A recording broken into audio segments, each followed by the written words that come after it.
9.5 years sober, and I still want to take time off. I just finished working the steps with a guy. I put his hand in God's hand and watched him walk into his own life. And the first thing my brain says is, finally, now I can take a break. That's the addict in me, lazy by nature, wired to coast the second I get a chance. The problem is, every time I coast, my life starts to slip. My name's Alan. This is 5 Minutes of Recovery. Step 10 says we continue to take personal inventory, and when we're wrong, we promptly admitted it. That sentence sounds simple, but what it actually means is I'm not done with the steps. I'm never done with the steps. Step 10 is steps 4 through 9 on a daily basis for the rest of my life. That's the deal. Although we do it one day at a time, that's important to remember. I look at where I was wrong that day. I look at where I was selfish or dishonest or afraid. I look at where I owe an amends and I try to clean it up the same day if I can. That's the lifestyle. That's the floor I live on now.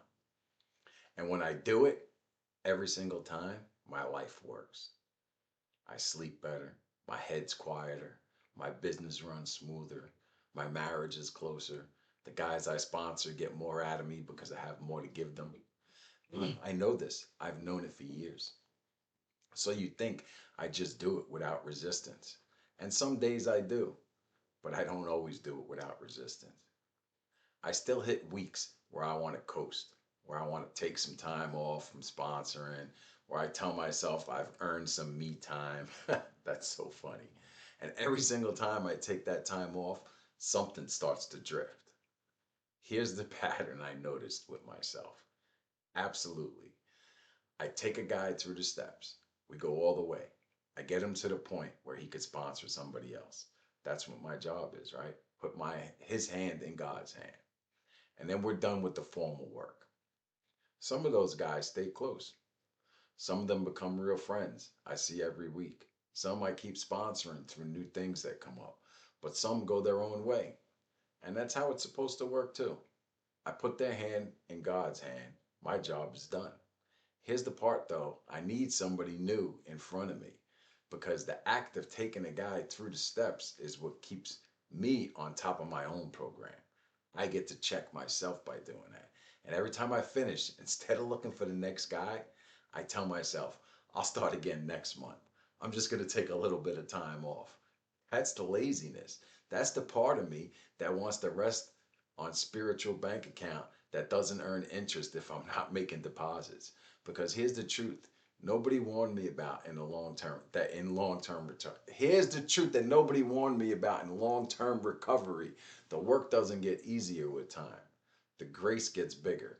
The gratitude gets bigger. The life gets bigger, but the work stays the same. I still have to do it. The fix isn't complicated. The fix is just keep going. That's it. Keep looking at myself honestly. Keep cleaning up when I'm wrong. Keep being available for the next guy. Keep studying. Keep practicing. Keep teaching what I learned. That's it. And the more that I do that, the better my life gets. That's just the way that it works. The less I do it, the worse my life gets. It's that direct. It's not a mystery. It's a pattern I have to keep choosing to follow. And here's where it ties back to everything else that I teach. The law of attraction works the exact same way. You don't manifest a beautiful life once and coast on it for 10 years. You manifest it every day by who you keep choosing to be. The steps and the laws are the same machine, daily practice or nothing. The 12-step program calls it step 10. The law of attraction calls it alignment. Bob Proctor calls it paradigm work. Joe Dispenza calls it neuroplasticity. Different language, same truth. You become what you do every day, period. So if you're sitting there thinking you've done enough that you could rest now, I want you to hear me, right? I've been sober over 9 years. I sponsor guys, I run a business, I do this work every day, and I still have to drag myself back to it sometimes. You're not weak for wanting to coast, you're human. But the only way to keep what you've been given is to keep showing up for it. And the way that we do that is by giving it away. That's my purpose now. Keep working it, keep learning, keep teaching what I learned to whoever wants it. Because the more I give it away, the more I get to keep it. Don't leave before the miracle happens. And always remember, right? Recovery is just the beginning. We're on this journey together. Thanks. Have a great one. I'll see you in the next one.